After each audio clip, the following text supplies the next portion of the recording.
નમસ્કાર દર્શક મિત્રો, ડીએનટીવીના ન્યૂઝરૂમમાંથી હું હેતલ શાહ આપનું સ્વાગત કરું છું। સમાચાર વિગતવાર જોતા પહેલા એક નજર આજના મુખ્ય સમાચારો પર।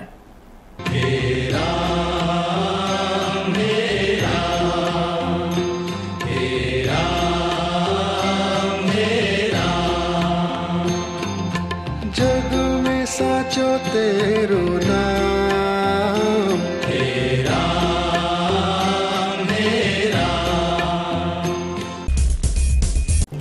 શહેરના સમાસાવલી સ્થિત શિવમ પાર્ટી પ્લોટ ખાતે આગામી વિધાનસભાની ચૂંટણી માટે ભાજપા ચૂંટણી નિરીક્ષકોની સંભવિત ઉમેદવારો સાથે યોજાયેલી બેઠક। ઓટોમોબાઈલ્સ ક્ષેત્રે નામચીન અમર મોટર્સના સંચાલકોની ગ્રાહકો સાથે છેતરપિંડીનો પર્દાફાશ। ₹10,000ની એસેસરીઝ ફરજિયાતપણે કંપનીમાંથી નખાવવાના દબાણ કરતા સંચાલકો। ગાંધીનગરથી અચાનક આવેલી સ્પેશિયલ ઇન્કમટેક્સની ટીમ દ્વારા શહેરના અનેક મોટા જ્વેલર્સને ત્યાં દરોડા। જ્વેલર્સ લોબીમાં ભારે ફફડાટ, મોટી સંખ્યામાં કાળું નાણું પકડવાના એંધાણ। હવે જોઈશું સમાચાર વિગતવાર। રાજ્યમાં યોજાનારી આગામી વિધાનસભાની ચૂંટણીને ધ્યાનમાં રાખી આજરોજ ભારતીય જનતા પાર્ટીના ચૂંટણી નિરીક્ષકો શહેરના સમાસાવલી સ્થિત પાર્ટી પ્લોટ ખાતે સાવલી, પાવીજેતપુર અને છોટા ઉદેપુરની બેઠક માટે ઉમેદવારોની પસંદગીની કાર્યવાહી હાથ ધરવામાં આવી હતી। ચૂંટણી નિરીક્ષકોમાં ગુજરાત હાઉસિંગ બોર્ડના ચેરમેન જયંતિભાઈ બારોટ, વન મંત્રી મંગુભાઈ પટેલ તથા ગુજરાત રાજ્યના ભાજપા કારોબારી સભ્ય ચંદ્રિકાબેન પટેલ દ્વારા ઉમેદવારી નોંધાવવા આવેલા મુરતિયાઓ સાથે બેઠક યોજાઈ હતી, જેમાં સાવલી બેઠક માટે કેતન ઇનામદાર, ધર્મેન્દ્રસિંહ વાઘેલા, અજેન્દ્રસિંહ ઠાકોર તથા કમલેશ પટેલે પોતાના સાથીદારો સાથે મળી પોતાનું વર્ચસ્વ દર્શાવ્યું હતું, જ્યારે છોટા ઉદેપુર બેઠક માટે ગુલસિંહ રાઠવા, કનુભાઈ રાઠવા, જશુભાઈ રાઠવા તથા ઉમેશભાઈ રાઠવાએ પણ પોતાની ઉમેદવારી નોંધાવવા પ્રબળ શક્તિ પ્રદર્શન દર્શાવ્યું હતું। પાવી જેતપુર બેઠક માટે જયંતિ રાઠવા, વાલજી રાઠવા તથા ગોવિંદ રાઠવા પોતાના સાથી મિત્રો સાથે આવી નિરીક્ષકો સામે પોતે સક્ષમ ઉમેદવાર હોવાનો દાવો કર્યો હતો। આવતીકાલે બપોર બાદ આ ચૂંટણી નિરીક્ષકો સંખેડા, વાઘોડિયા, ડભોઈ તથા બાકીના જિલ્લાની સીટોની ઉમેદવારોની પસંદગીની કવાયત હાથ ધરશે। પાર્ટી પ્રદેશ તરફથી વડોદરા જિલ્લાની 8 સીટના ઓબ્ઝર્વર તરીકે મુરબ્બી જયંતિભાઈ, જેઓ ખાદી બોર્ડના ચેરમેન છે, તે હું પોતે મંગુભાઈ પટેલ અને અમારા ચંદ્રિકાબેન પટેલ પ્રદેશના માજી ઉપાધ્યક્ષ, અમે આજે 5 જેટલી વિધાનસભાની સીટ માટે કાર્યકર્તાઓને સાંભળવાના છે, ઉમેદવારોને સાંભળવાના અને આવતીકાલે 3 સીટના ઉમેદવાર અને પાર્ટીના કાર્યકર્તાને સાંભળીને એનો રિપોર્ટ તૈયાર કરીને પાર્લામેન્ટરી બોર્ડમાં અમે રજૂ કરવાના છે। પાર્લામેન્ટરી બોર્ડ આખરી નિર્ણય ત્યાંથી કરશે। ગોરવા સ્થિત અમર મોટર્સના સંચાલકો દ્વારા અવારનવાર ગ્રાહકો સાથે છેતરપિંડી કરવાના કિસ્સાઓ બહાર આવ્યા છે।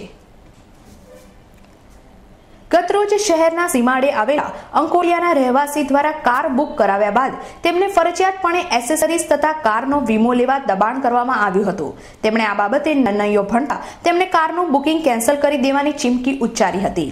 અંકોડિયા ખાતે રહેતા યોગેશભાઈ પટેલે 4 માસ અગાઉ અમર મોટર્સમાં કાર બુક કરાવી હતી। ગતરોજ તેઓ કારનું પેમેન્ટ 7.5 લાખ ભરી કારનો કબજો લેવા ગયા। ત્યાંના વ્યવસ્થાપકો દ્વારા તેમને કાર એસેસરીઝ તેમજ કારનો વીમો ફરજિયાતપણે લેવા દબાણ કરવામાં આવ્યું હતું। યોગેશભાઈને કંપની તરફથી વીમો તથા એસેસરીઝ ખરીદવામાં નુકસાન થતું હોય તેમણે ઇનકાર કર્યો હતો, ત્યારે સંચાલકો દ્વારા તેમનું કાર બુકિંગ કેન્સલ કરવાની ચીમકી ઉચ્ચારવામાં આવી હતી। દર્શક મિત્રો, અમારા ડીએનટીવીના માધ્યમથી અવારનવાર અમર મોટર્સ દ્વારા ગ્રાહકો સાથે થતી છેતરપિંડીના કિસ્સા દર્શાવતા આવ્યા છીએ। જો તમને પણ અમર મોટર્સ દ્વારા છેતરપિંડી થઈ હોય તો અમારી ચેનલનો સંપર્ક કરવા વિનંતી। નવરાત્રી અને દિવાળીની ઘરાકી વચ્ચે જ શહેરના ગણદેવીકર જ્વેલર્સ સહિત 3 મોટા જ્વેલર્સના 5 સ્થળો પર વડોદરા ઇન્કમટેક્સ વિભાગે સર્વેની કામગીરી શરૂ કરતા શહેરના સોની બજારમાં ભારે ફફડાટ વ્યાપી જવા પામ્યો છે। વડોદરા ઇન્કમટેક્સ વિભાગના રેન્જ 1 થી 4 ના 30 અધિકારીઓએ 5 ટીમ બનાવીને શહેરના દાંડિયા બજાર અને અલકાપુરી સ્થિત ગણદેવીકર જ્વેલર્સ, સમા ચાણક્યપુરી અને પ્રોડક્ટિવિટી રોડ પર રાધિકા જ્વેલર્સ તેમજ આરસી દત્ત ખાતેના નારાયણ જ્વેલર્સ ખાતે સમી સાંજે સર્વેની કામગીરી હાથ ધરી હતી। ઇન્કમટેક્સ વિભાગના અધિકારીઓના આ સર્વે કામગીરીની વાત સોની બજારમાં ફેલાઈ જતા વેપારીઓમાં ભારે ખળભળાટ ફેલાઈ ગયો છે। સૂત્રોના જણાવ્યા અનુસાર આઈટીના અધિકારીઓને સોના ચાંદીની ખરીદી અને વેચાણના વ્યવહારો, હિસાબી ચોપડા તથા રોકડ વ્યવહાર સહિતના દસ્તાવેજોની સઘન તપાસ કરવી છે. સૂત્રોના જણાવ્યા અનુસાર આઈટીના અધિકારીઓએ સોના ચાંદીની ખરીદી અને વેચાણના વ્યવહારો, હિસાબી ચોપડા તથા રોકડ વ્યવહાર સહિતના દસ્તાવેજોની સઘન તપાસ શરૂ કરી છે. તપાસમાં કરી રહેલા એક ઉચ્ચ અધિકારીએ જણાવ્યું હતું કે વેપારીઓએ સોનાના ભાવે થયેલા ધરખમ વધારામાં તગડું કમાયા છે, પરંતુ તેમણે એડવાન્સ રિટર્નના આંકડામાં ઓછું દર્શાવ્યું છે. આ ઉપરાંત તેઓએ ત્રણેય જગ્યાએ રોકડાના સૌથી વધુ વ્યવહારો થયા હોવાનું ધ્યાનમાં આવ્યું હોય લાખો કરોડોની કરચોરી પકડાય તેવી સંભાવના વર્તાઈ રહી છે. ગતરોજ વડોદરા રેલવે સ્ટેશન ખાતે જીપીઓ પાર્સલ ઓફિસ ખાતે ભાજપાની પત્રિકાઓ ચૂંટણી પંચે જપ્ત કરી હતી, જેના પગલે આજ રોજ ભાજપા દ્વારા કલેક્ટરને આવેદનપત્ર પાઠવી રજૂઆતો કરવામાં આવી હતી. ગતરોજ વડોદરા રેલવે સ્ટેશનના જીપીઓ પાર્સલ ઓફિસ ખાતે ભાજપાની મનોધન તેમજ જીવન સાધનાની પત્રિકાઓ મળી આવતા શહેર કોંગ્રેસ નરેન્દ્ર રાવતે મીડિયા સમક્ષ ભારે હોબાળો મચાવી ભાજપા દ્વારા આચાર સંહિતાનું ઉલ્લંઘન કરાયું હોવાના આક્ષેપો કર્યા હતા.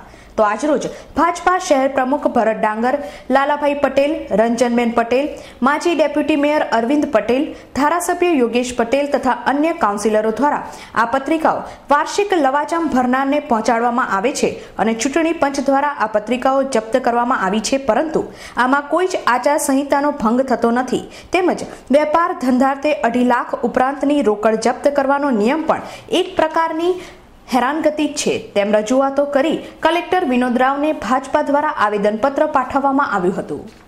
શહેરના પ્રિયલક્ષ્મી મિલ પાસે એરવિઝન નામની જાહેરાતની એજન્સી ધરાવતા યુવાનનું સર્પદંશને કારણે મોત નીપજતા જાહેરાત એજન્સી આલમમાં શોકની લાગણી વ્યાપી જવા પામી છે.